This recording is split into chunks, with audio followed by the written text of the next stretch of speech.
Bonjour à tous, je m'appelle David. Aujourd'hui, je vais vous donner des conseils et des astuces pour une parfaite pulvérisation des murs intérieurs.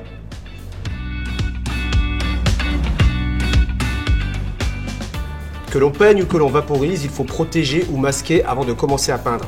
Lors de la pulvérisation, il est conseillé de veiller à ce que les deux côtés soient bien collés en raison du débit d'air. Une bonne protection est essentielle, car elle vous épargnera du travail par la suite. Pour cela, je vous invite à regarder le film de conseils et astuces, une protection efficace.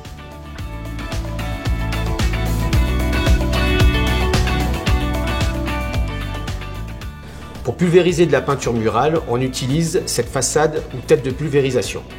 En principe, les symboles sur les gicleurs indiquent l'application appropriée. Le symbole mur indique l'application de peinture intérieure.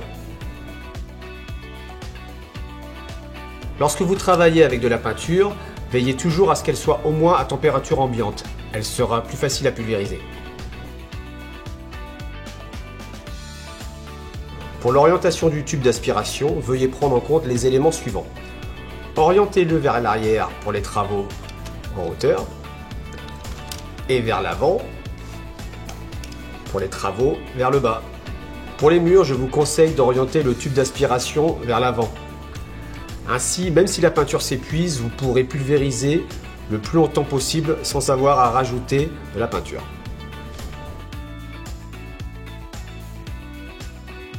En particulier, si la peinture a déjà été utilisée, il peut arriver que des grumeaux se retrouvent dans la peinture. C'est pourquoi il faut toujours bien mélanger.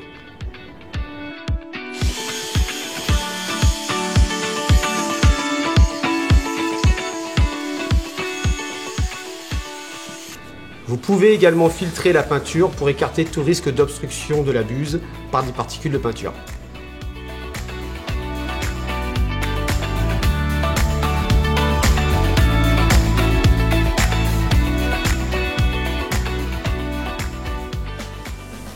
Cet entonnoir fourni avec votre produit vous aidera à verser la peinture. Pour un maintien plus sûr, je vous conseille de le plier à nouveau dans les deux sens.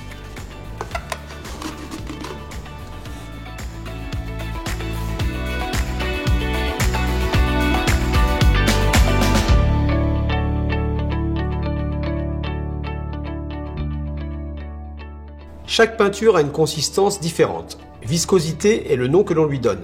Lorsque la peinture s'écoule du bâtonnet sans goûter,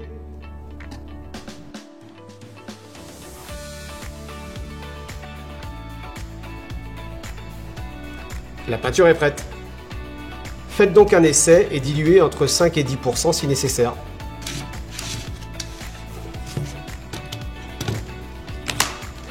Je vais vous montrer brièvement à quoi ressemble une pulvérisation sans dilution.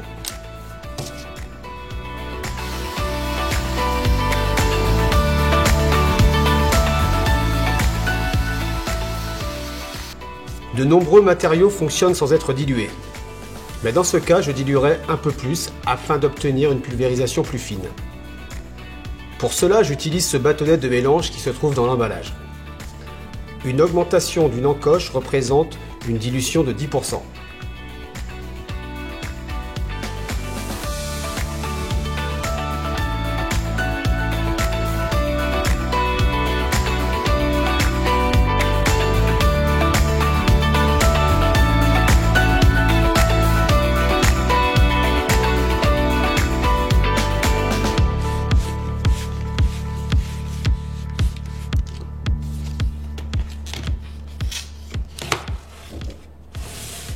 Et maintenant, je vaporise à nouveau.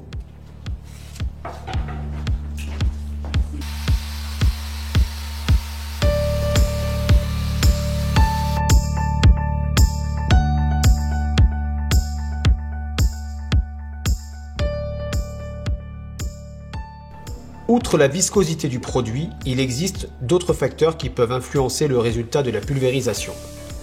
L'un d'entre eux est la puissance du débit d'air. Plus le matériau est épais, plus une quantité d'air importante est nécessaire pour pulvériser la peinture. Pour les peintures murales, on utilise donc les niveaux au-dessus de 6. Les symboles vous aident à choisir le bon réglage.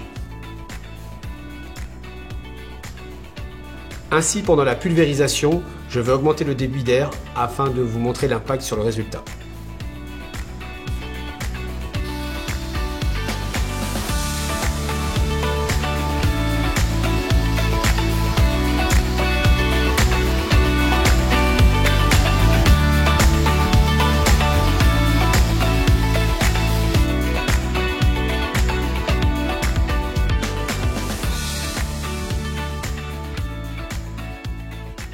La quantité de produit, soit la quantité de peinture qui sort de la buse, a également une influence sur le résultat de pulvérisation. Je vous recommande surtout au début de configurer une faible quantité de produit. Dès que vous avez un peu plus d'expérience et que vous travaillez plus rapidement, vous pouvez augmenter la quantité de produit.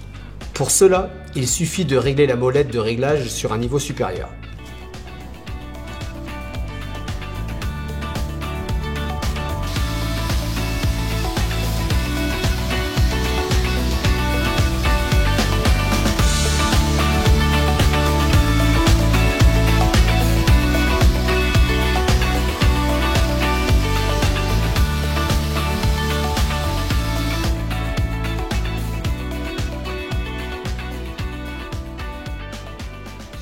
Le jet de peinture peut être réglé pour une pulvérisation horizontale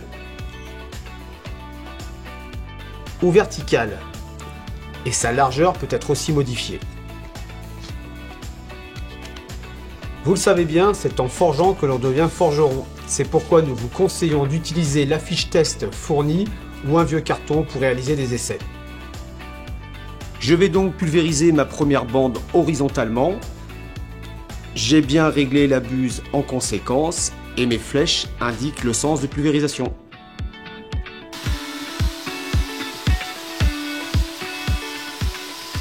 Pour une pulvérisation verticale, tournez la buse à 90 degrés.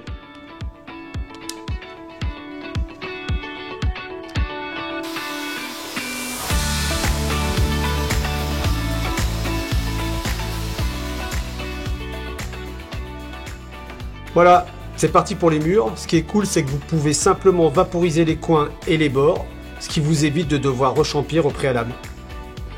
Pour ce faire, il est judicieux de commencer par les bords, par exemple autour des fenêtres. Pendant la pulvérisation, vous devez également veiller au point suivant. Commencez d'abord par le mouvement de pulvérisation, puis appuyez sur la gâchette.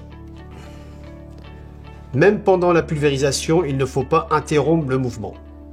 Veuillez respecter une distance de 15-20 cm et tenir toujours l'appareil à la verticale par rapport à la surface à pulvériser. Pour une couverture complète, il est en outre judicieux de faire se chevaucher de 30% les bandes. En cas de surface très absorbante ou structurée comme les enduits, nous vous recommandons de travailler en croix. Si vous vous rendez compte seulement après la pulvérisation que vous n'avez pas utilisé assez de peinture, aucun problème. Il suffit de pulvériser une seconde fois et le tour est joué. Il est également possible que vous ayez pulvérisé trop de peinture sur une zone, mais ce n'est pas un problème. Tamponnez la peinture avec un chiffon pour l'enlever et vaporiser à nouveau. Si vous stoppez la pulvérisation, vérifiez toujours que la peinture n'a pas séché sur la buse. Pendant l'application, il est possible que des irrégularités de pulvérisation apparaissent, car la peinture peut aussi sécher sur la buse pendant la pulvérisation. Je vais vous montrer à quoi cela ressemble. La peinture séchée peut être simplement grattée avec l'outil jaune fourni avec le produit. Veillez en tout cas à ce que les fentes à gauche et à droite de la buse restent libres.